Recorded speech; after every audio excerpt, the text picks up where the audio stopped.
Hello and welcome to A Cup of Tea with Dr Zee, where we share everyday stories with you, everyday women.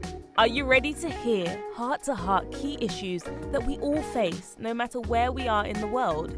So grab your cup of tea and let's welcome your host, author, international speaker, reinvention strategist, and woman that's full of faith in God and mankind, Dr. Zena Arinzi.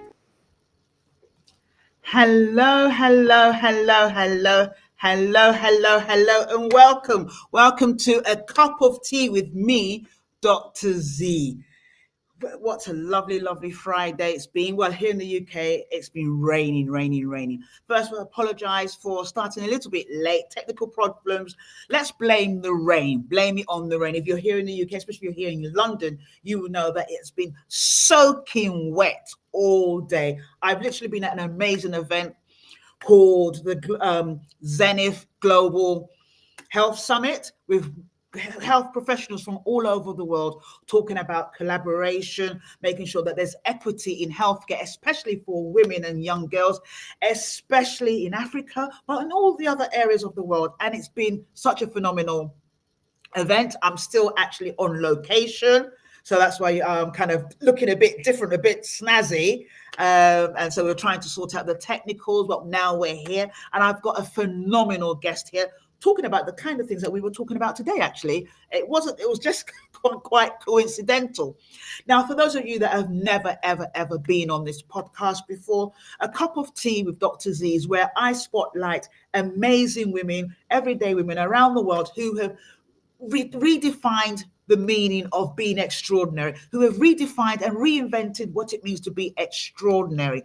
Now, some of you might be thinking, well, I'm not extraordinary, Dr. Zee, I'm just an ordinary woman. I'm just this, I'm just that. Every single one of you, every single one of us, we are extraordinary. We have extraordinary stories, extraordinary journeys, extraordinary things that are happening to us. And it's really important that we share our stories, our expertise, so that other people can feel encouraged, empowered, and you get the vim, the motivation, the inspiration to actually move forward. It doesn't matter what you do or how you do it. What really matters is how you are impacting another life. You may feel that your life does not matter, but I'm here to tell you that it does. It really does.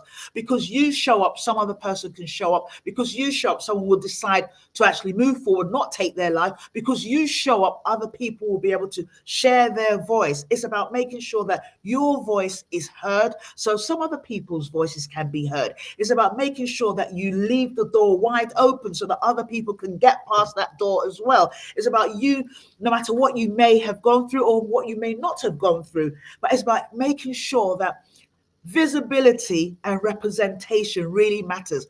Whether you're a woman, whether you're younger, whether you're black, whether you're white, it doesn't matter what color you are, but representation really matters. And so this is why I do this. It's a passion project of mine.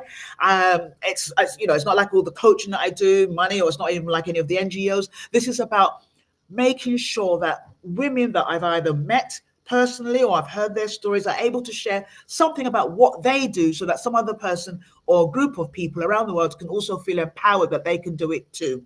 So my amazing guest today is the phenomenal, the incredible Ama Bartimeus, and has she got something really ready for you. We're going to be talking about measuring impact and driving change. The SDG Focus with a global social impact leader called Ama Bartimeus. Without further ado, I'm going to bring her in. She's laughing. I can see her in the green room. I've got three of her because we were playing about with the technicals in the green room. So hopefully I'm going to bring the right Ama in. You see, I don't script these things. It's not about perfection. It's about making sure that you're real, you're authentic, your authentic self. I've been talking all day, so I'm swallowing my words. And it's about making sure that, people keep thinking that you can't show up until you're polished. That's not true, because if you keep waiting to be polished, you're never going to show up. And some people don't want to see that polished look. They want to see a real person. I'm all about being real. So yes, I've got about 4 of Amas here. So I'm going to try and click on the right one and bring her out from the green room. And hopefully it's the right one. Ama, are you there? I'm right here. Yay! I got it right. Welcome. Thank you so much for agreeing to do this show. You're a woman that I have tremendous respect for because of the work that you do. I remember when we first met, and I was thinking, oh, I need to know how to measure impact for the charities that I run. And you were like, yes, you're the right person. And ever since then, I can just see exactly the things that I've been doing wrong. And people keep thinking that impact is just about what you I've impacted you, but how do you measure it? How do you really show it? How tangible is it? And you are such an amazing woman. So I'm so grateful that you're on the show. And I know that everyone that listens to this right now or on the replay, especially if you have maybe a small social enterprise or you have a charity or you're thinking about setting up a charity, or perhaps you've been seeking funding and you get this report and the funds want to know what have you done with the money that they've given you, and you're thinking, I've done a whole lot of things, but you're not able to show it. Ama is the right person for you. Ama, Ama, Ama, Ama, Ama, Ama, Ama. Now, my first question for you is, tell me a little bit, or tell us a little bit about how you got into the social impact space. And we will talk about the SDG goals all day today in the event that I'm still at. We were talking about how we're less like 17%. We haven't done much as a world. And I know you're more about that. And 2030 is just around the corner, but I know this is your area. So I just want to know, how did you get into the space of social impact? Yeah. Thanks so much, Dr. Zena. Thanks for having me. I'm really grateful for this opportunity. How did I get into this space? So, I actually, I don't know if I can say that. I just, I thought I was going another direction, but then, as God would have it, I found myself here, and really, my education, my background was in social sciences. I studied French at the university, and then I went on to do small enterprise development.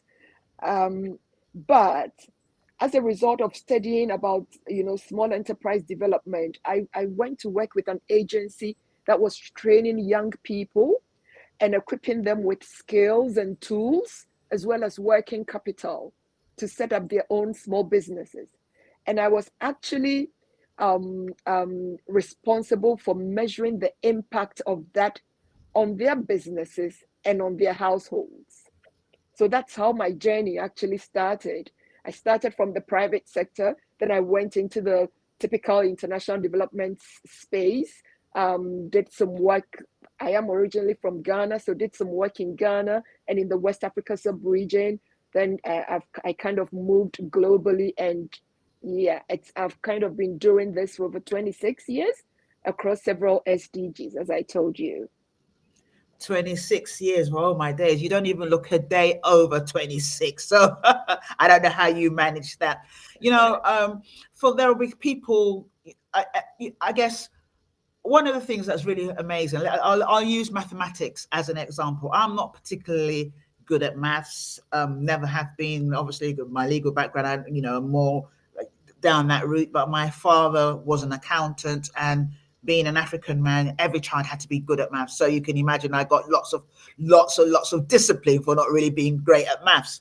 But what's I always find is that if you are mathematically inclined, when you're teaching other people, you're like, why don't you get it?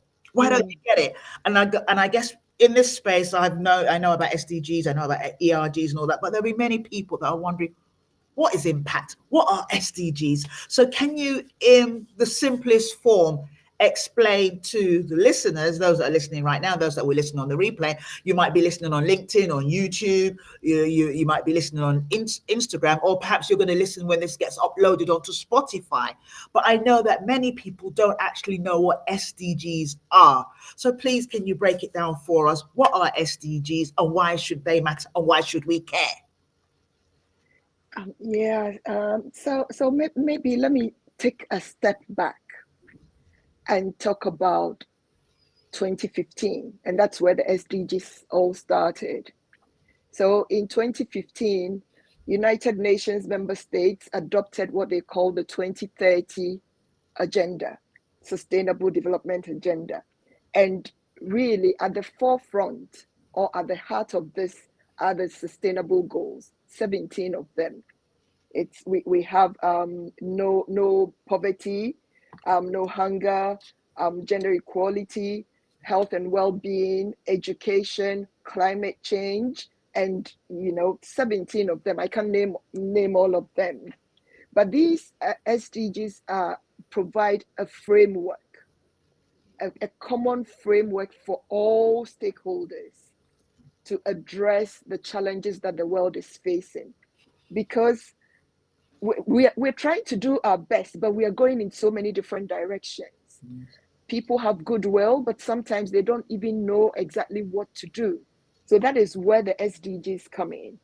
And I would also take another step back to say that the reason why these SDGs are important is because the world is facing a lot of challenges. We talk about climate change. Climate change is the most critical, it's not an event, it's the most critical thing that is happening to us now.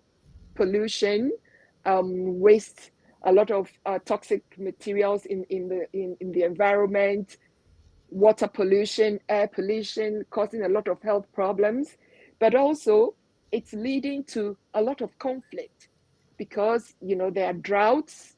We can talk about Pakistan, we can talk about earthquakes in places like Haiti, and then we can talk about real droughts in, sub-Saharan Africa. These all kind of contribute to conflict, and it's all about, resources. People want to live in dignity. Yes. But we're facing challenges that, are making it impossible. So the SDGs are a call to action, really, for each and every one of us. Sometimes we look at it as something too big for us to tackle, but in a very small ways, there are things that we can do. It's really identifying what you can do within your own sphere of control. Yes. And it's funny you should say that. I mean, today at the event, the global, and I'm talking about it because I'm still kind of here, the global Zenith Global Health Summit. One of the things we talked about, many of the the SDGs, especially SDG 3, in terms of health, innovation, but we also mentioned SDG 18, which doesn't exist, which is basically when your tech doesn't work, because obviously, so that's, something where we're all very reliant on technology all over the world. And some of the problems we have is because of technology, because we're so reliant on it. And so we expect it to work, but that's just, saying that in a lighter mood. But I like what you said in terms of everyone should do their little bit. There's 17 goals and they look massive. They are massive. But in everything that you're doing, whether you're working in your workplace, many organizations, private sector, as well as in the development space, as well as in local government and central government, everyone is now kind of on a push to actually ensure that these goals are represented in their organizations. In organizations where they are very gender focused, they're making sure that, equality and equity, with regards to SDG 5, they're also talking about climate change. Climate change affects everything. And I like the way you broke down how it affects everything that we do. When we talk about climate change, we just think about the weather. But it affects the waste. It affects the inability to actually dispose of waste in an appropriate manner. And so you're absolutely correct. Every one of us can do our little bit. And although it was 2015, that was 9 years ago, and suddenly, and I know many people that know about SDGs will hear the same thing. Suddenly, it's like we're suddenly waking up. Oh my days, we've only achieved 17%. And that's across. It doesn't matter whether it's on the African continent, whether it's here in Europe or America. As a collective, we haven't done that well. Yeah, we haven't, but also COVID actually eroded a lot of the progress that had been made as well. Absolutely. So I wouldn't say that we were close, but we were making some incremental progress. Now COVID happened, boom, and everything, we've kind of gone back, I don't know how many years. And really, as of 2022, there was a 2 billion gap, 2 billion gap, to address the sustainable development goals. And that is why businesses are now stepping in actually the SDGs were designed with businesses in mind. Yes. Because businesses are at they're key stakeholders. Some say that they are culprits, because it's through business practices that we have a lot of environmental waste, we have a lot of, pollution, the oil and gas industry, plastics, single-use plastics. So it's really, a call for all stakeholders, especially businesses. And businesses also have the funds. If they are intentional about it, they can support this. And that is why SDG 17 is very crucial. Yes. It's about partnerships. How do we collaborate so that we bring our expertise, to the table? Everyone has something to contribute. And how do we harness all those, resources to be able to address particular challenges, be it education, be it, health. I listened to a video just a couple of days ago about human rights. When you eat chocolate, for example, everyone loves chocolate, but how many people think about where it's coming from? Yes. And who produced the chocolate? Their children, child labor is being used to produce chocolate. And sometimes the corporates don't know, or they've turned a blind eye. But sometimes too, they don't know what to do. So it's about raising awareness, working together, working with communities, parents, that we all have a role to play. And it's not just in, developing countries. It's here in the UK. It's all over the world. Poverty is all over. It's global. Yes. Yeah. You can have pockets of poverty in developed countries. The same challenges that, we see on, in developing countries, we do have them here as well. I like when you mentioned leadership, and so it just leads quite nicely, a proper segue into my next question, which really is, what leadership traits do you think that are most important to someone or an organization who is looking to lead a mission focused on SDGs? Yeah, I think it's important to understand what the challenges are.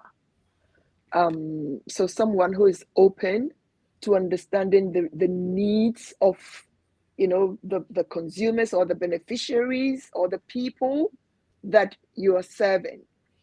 That is the first thing, because you can't really provide a solution to a problem that you don't know. So it's that openness to understanding what the needs are and moving. So I don't know if you know about the triple bottom line. John Elkington talked about the triple bottom line, looking at people, planet, and profit. It's about ensuring the right balance. Yes, businesses need to be sustainable, but then it doesn't have to be to the detriment of people or even the company itself, the company's own operations. It has to be intentional about maybe cutting out waste, recycling, but also treating people well. And that is where SDG comes in. So SDG, not SDG, ESG. ESG. So the SDGs are the goals, the framework that helps us, towards a goal. And the ESGs really are a way of working. How do you do it to ensure that there is balance between those critical elements? So coming back to leadership, it's knowing what people need, but it's also that commitment for change and the courage to make the change. Because it doesn't come easy. You need to be intentional. You need to look for innovative solutions, and you need to be able to bring people along. So I would say those are some of the leadership traits that we need, and all of us have those traits, and we can develop them further as well. Yeah, I like what you've said in terms of developing those traits, and for leaders to make sometimes uncomfortable decisions. Being a leader is not just about being positionally, but also in terms of personally. You have to make difficult decisions that might go against the grain. It might go against what's traditional, For instance, if you are really, I talk about this one a lot because it's something that I'm passionate about, but if you're really, you really are thinking about gender empowerment, you talk about equality, you talk about, gender equality in terms of pay and in terms of visibility, in terms of being respected and rewarded for what you bring to the table, then you have to make uncomfortable decisions. You have to be a visionary leader that will do something that's completely different from the tradition, from the norm. And it's the same even when it comes to, you mentioned, SGD 17 in terms of collaboration and partnership. You have to want to partner, even if an organization has typically been someone that works in silos, maybe because you've had the monopoly for whatever it is that you provide, and you don't want, but you have to realize that no man is an island. If you want to get far, you really have to do it in partnership, and SDGs are not going away. They're not going away. And come 2030, where it's the likelihood that we're going to meet them is unlikely. So it means that it's going to be extended. It's going to be extended. The writing is on the wall. So with that, I'm going to ask you another question. If you had to choose one out of the whole 17, or if there's any you had that are not there, which one would you really want to see realized by 2030? And this is just your opinion. I'm not going to hold a gun to your head, or I might. I mean, sorry, I'll offer you a cup of tea. Do you want a cup of tea? Oh, thank you. Yeah, I'm parched. I've been drinking water all day, but I have got my teapot. Oh, great. Fantastic. Great stuff. Thanks, Dr. Yes. Zena. SDG 4. Okay. Quality education, I think for me underpins a lot of things. We do know that, in many places where poverty is pervasive, it's because of a lack of education, illiteracy. Yes. People don't know. They don't have, the basic numeracy and literacy. Yes. And when you don't have that, you're a little bit disadvantaged. I mean, you are very disadvantaged. Yes. Look at these children who are being trafficked, to go and work on cocoa farms and all that. It's because they don't have any education. Yes. It's because their parents don't have any education as well. And it's intergenerational. As you know, poverty is intergenerational. Yes. And when you don't have good education, that literacy or numeracy, it impacts on your health. Yes. Even how to seek help, for your health challenges, where to go, knowing where to access what services. So it's I would say education for me, but it works together. You have to look at health. You have to look at it holistically, and really to address. You can't address one SDG, only one in any one place, because it's I would say it's you have to adopt a systemic approach. Yes. So the experience I've had is really understanding what we call the underlying causes of poverty. Yes. And it could be health, it could be education, it could be a social structure, it could be a policy, it could be different things. But once you've unpacked all of them, then it's about what can you do? You could probably address one challenge, but what can others do as well? How do you bring others on board to work together to address, to address the challenges in a way that, you can achieve impact holistically? Yes. I really thank you so much, Ama, for that answer. I really like the way you've addressed this. You've talked about literacy, you've talked about numeracy, but you've also talked about holistically. And so because people will, so we're not just talking about traditional education, we're talking about ignorance, where, that's where things like racism comes in, because you're not educated on the differences that there are around the world. Racism is just an example. There are so many different examples where you do not have the knowledge about something, so you behave in a particular way. So for instance, you have people that are Islamophobes, and this is not a religious program in that manner, but because they are ignorant. So education is not just academically, No, numeracy, maths. Like I said, I don't like maths, but numeracy. I'm numerate enough to count my money. I don't like I don't like it either.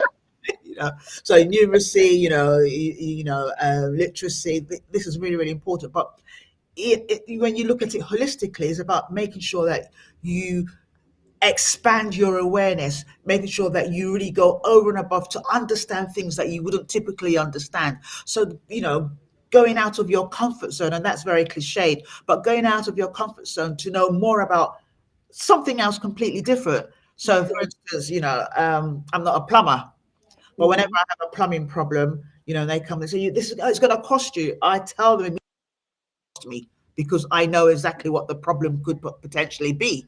And so it's about, and I'm using that, very lightheartedly, but it's making sure that you really learn. I was talking to someone earlier on, and she was talking about going to Cape Verde, and what she did is she went immediately to go and she was going for a massive, international event, and so she made sure she did the work to do the research to understand more about Cape Verde. So it's about going over and above to understand what's happening around you. Climate change, it doesn't bother me, I don't care what.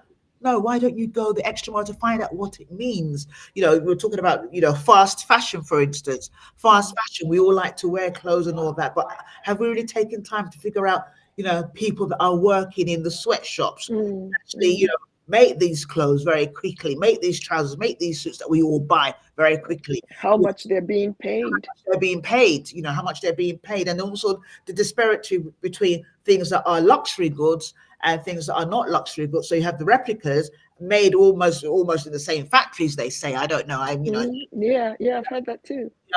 And so someone's paying top dollar for this, and someone's paying bottom dollar for this. Same looks exactly the same, but the person or the people that are actually creating or manufacturing, not the manufacturers, they're making the money, but the actual people in the factory making this, they're not getting what they deserve. And then the waste that comes from that, gets sent to all sorts of places. So it's really important that all of us around the world get educated, not just academically, but just to understand, how do I, on a personal note, how do I fit into the SDG goals? How do I ensure that my life is of social impact in my own small way? That just leads me to the next question. You're just hitting me. I can just do this forever.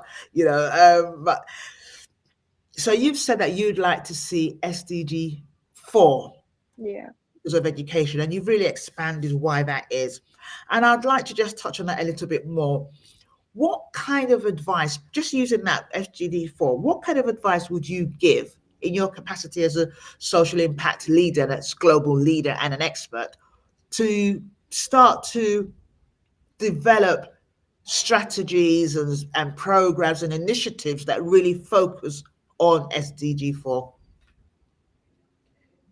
Yeah, so I think wherever you are, if that is the area that you're interested in or that you see a need, it's sometimes there is the interest, but also there is a need. And if it's a need, it's really understanding the extent of the problem and the causes of the problem. Yes. Once you understand, then you can address the problem well. You can go to the roots, if that makes sense. Yes. So first you need to, I would say, conduct some research to understand the extent of the problem. But also you can do some landscaping just to identify the stakeholders that you could work with or who are already working, to address that particular challenge. Right. And there are all kinds of, interventions or projects that you can develop. It could be, we talked about literacy, we talked about numeracy, but like you said, it's not just, academic education, academic learning. Education is broader than that. Yes. How do you bring women together, for example, to teach them about a particular topic that would enhance their life? Yes.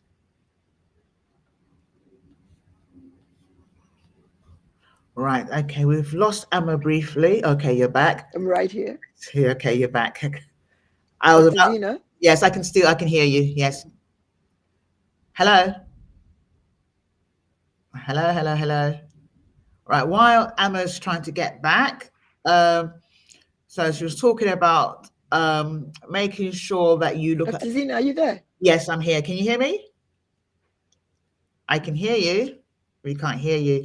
Right. Okay. So I'll just continue while Emma gets her technical back. Right. So we're talking about making sure that you collaborate with other stakeholders, figure out what they are doing. This is the answer that Emma has given us, which is really, really pertinent. Making sure that you look for other people in the space that you are Are particularly. you there, Dr. Zena? Yes, well, I'm here. Oh, technology. Yes, technology. I'm here. Maybe you can't hear me.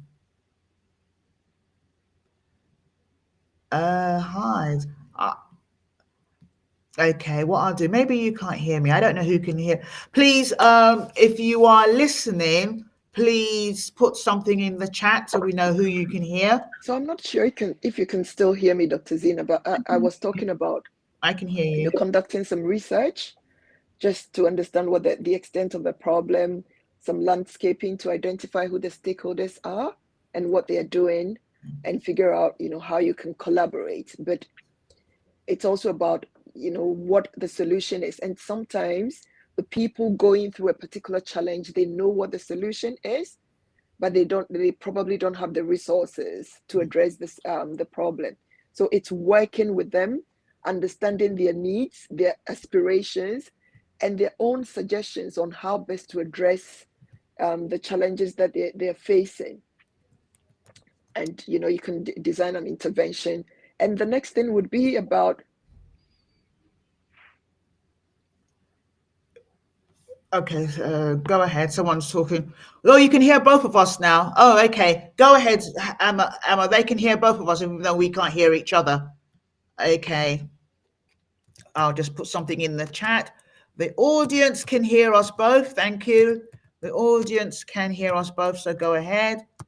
This is so much fun. Us both.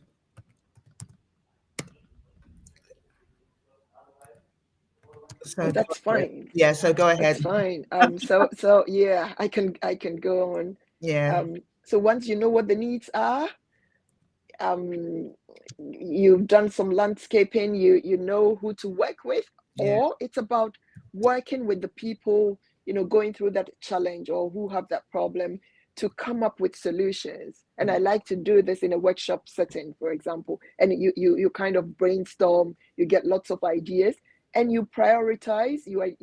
It's not everything that you can address. So it's about where you can realistically, make a change, and where you also have the resources to be able to do so. So that is the process that you would have to go through. And once you start that process, obviously you need some funding, or maybe you have funding already to do that. Some people would fund little projects from their own pockets, which is fine, but sometimes you need a lot more resources to be able to implement that. And once you start, then it's really about how do you measure that change? Yes. Because you need to be able to communicate that what you're doing is actually leading to impact. So from the activities that you implement, the outputs that come out of that, but then how that leads to change. Yes. And here we when we talk about impact, we're talking about change. It can be positive or negative. And Yes. when we start these interventions, we're looking for positive change in the lives of people. Yes. When it comes to measuring the change, it's not everything that is that counts, as they say, that can be measured, and it's not everything that is measured that counts. So it's about both tangible and intangible impact, and you need to understand what these are. When you understand what these are, then you would know how to measure them and how to use what you're learning, from measuring that to showcase your impact. And there are different ways that you can do that in very simple communication materials, in conferences, webinars, that where you can showcase the impact that you're achieving, whether it's impact for people, whether it's impact for planet. As for profits, yes, businesses do that, and it's not every charity that is for profit. They're social enterprises, like you said. Yeah. Because I'm not sure you can hear me, so can you hear me? So maybe I'll just go on, because I can't hear you, Dr. Zee. Okay. Oh, sorry. You can't hear me. I was trying to put a question. Right. I love this. This is what you call SDG 18, technology at its best, at its finest. Okay. So what I'm going to try and do, I have a fantastic question for you. I'm going to try and put it in the chat, but you can go ahead and still speak. So you can still speak. I don't know if you can see my hands, if you can see me. Okay, let's take my microphone off from the screen so I can actually write. I'm an improviser, as you can see. Oh, I'm frozen. Oh, right. So just to say, yeah, you are frozen for me. Okay. So you go ahead. Share. Just to say, yeah, that's the process you go through. But for businesses as well, you may not necessarily want to address maybe a challenge like education, but you can think about your own business processes. When it comes to businesses, I like to think of the 3 C's, which is the customer, the company, and the community. So the customer is really your people, and it's about producing ethical goods. We do know of products that are not good for consumers. So it's about how do you make products that are really good for the consumer, but also within your company, what can you do to ensure that your processes are not detrimental to the environment, you're disposing of waste the right way, you're recycling as possible, and the community, how do you give back to the community? Some people would just maybe find social actors within the communities and support them, or they can do their own community mobilization work. And I would say that the call for businesses to kind of support achievement of the SDGs has led to an increase in impact investing. The impact investing space is really where so other actors, investors, are looking for social enterprises, SMEs, who are deploying enterprise solutions, to address development challenges. They're investing in these businesses and helping them meet the needs of the communities they serve. Sometimes it's access to electricity. You need, when we talk about education, for example, and I talked about addressing it holistically, you can put a school in a community, but if there is no electricity, then the child will go to school, come back, will not have any source of lighting to learn, to do their homework. So it's, different stakeholders are addressing different SDGs in ways that kind of contribute holistically to bringing about change.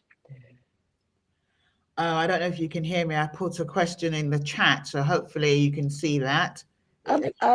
Maybe I can share a few stories that have inspired me as well on this journey. A lot of them actually, but I will share maybe a few of them. One of them, I went to Tanzania in a couple of years ago, and there was this lady, this older woman, 86-year-old. She had to wake up at around 3 a.m., go to the farm just to be able to look after her orphaned grandchildren. Wow. And why were her grandchildren orphaned? Because of HIV/AIDS. And this older woman had to go through this because of stigma, so the community, at that time, I think the awareness about HIV/AIDS, it's not as we know it now. And she had to do this. Why did she have to go through that? Because she had no social protection. And most people in some of the developing countries that we know of, they work in the informal sector. They don't have any social protection. So they retire, in inverted commas, and they don't have any protection. And she had to go through this. But I was really excited to work with an agency. At the time I was working with HelpAge, that advocated with the United Nations, to be able to provide the social protection that she needed, which also allowed her children to go to school. I have a few other stories, but maybe time will not permit me to share those. But maybe I can just end with some three tips for people wanting to start measuring their impact using the SDGs. First of all, you need to understand what the problem is, identify the SDGs that resonate with you or that you're aligned with, and then use the SDGs as your framework, because the goals are there, the indicators that you need to measure are all there. And then work your way back and look at the activities that you can do to enable you achieve, those indicators. And once you do that, that is really being intentional about impact. Then it's about putting in place the right measures that allow you or I would say the right systems that allow you to measure that impact on an ongoing basis. Sometimes impact takes time, but you need to be tracking your progress regularly. On quarterly basis, you need to track, how you're doing. And then periodically, you need to be able to measure that impact. But that measuring impact also requires you to know where you started from, the baseline. Once you understand the need, and you know what the indicators are, you need to establish the baseline of those indicators. For example, if you want to address education, and I will use education again, and in your community, the rate of education is about 17%, that would be your baseline.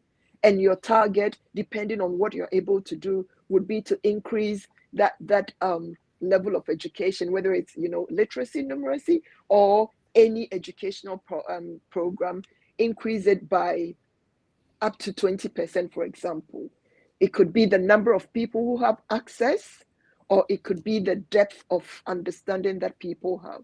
So that baseline really helps you set a target for your indicator. So when you're measuring, you know exactly what you're measuring.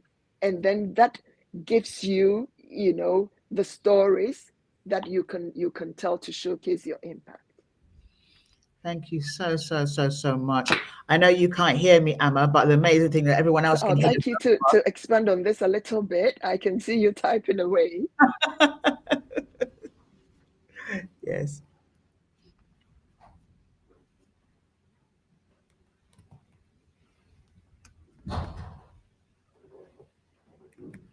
I love this. I hope people can see me. So whilst I wait for that, I would just like to encourage everyone, who's listening, that the SDGs are for all of us.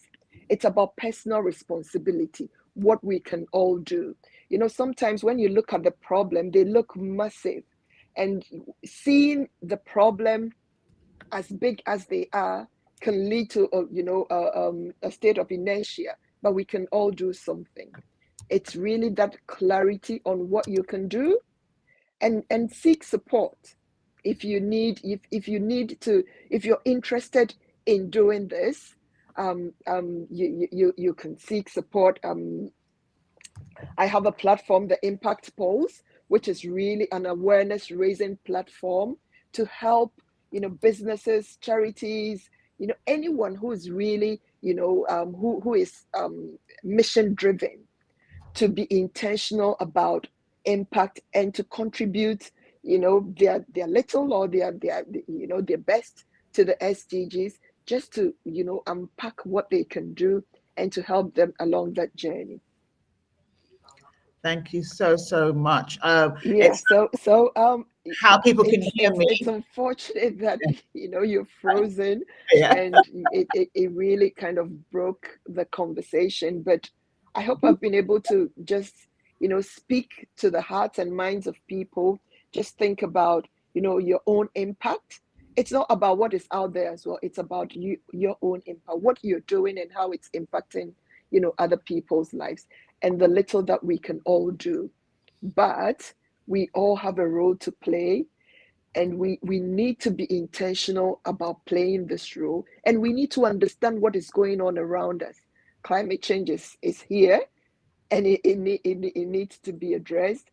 There is child labor, there's human right, there are human rights issues that need to be addressed, education, health and well-being, even pollution. So yeah, let's do what we can, and if you do need support, reach out. We are here to help. Thanks for having me, Dr. Zena. Thank you. You can't see me. Thank you. I'm saying thank you. I can imagine that the audience are probably laughing at us, but it's all great. Thank you so much. What I'm going to do, I'm going to put you in the green room, and I'm going to end this. This has been amazing, guys. I hope if you can hear me, please do signify in the chat so I know that you can hear me, because it looks like I'm frozen for Ama, but not for you guys in wherever you are listening in around the world.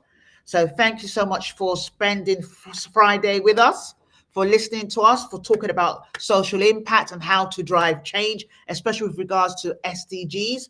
And I hope this has been very, very informative, very, very helpful. And like Ama said, you need to be intentional. Thank you so much. Until next time, we'll see you next week at the same time. Hello and welcome to A Cup of Tea with Dr. Zee. Thanks for listening to A Cup of Tea with Dr. Zee, your reinvention queen. We hope you've been motivated and inspired to go out there and conquer any obstacles and issues you may face. You can find Dr. Zena on all social platforms. Until next time, remember, you're not alone.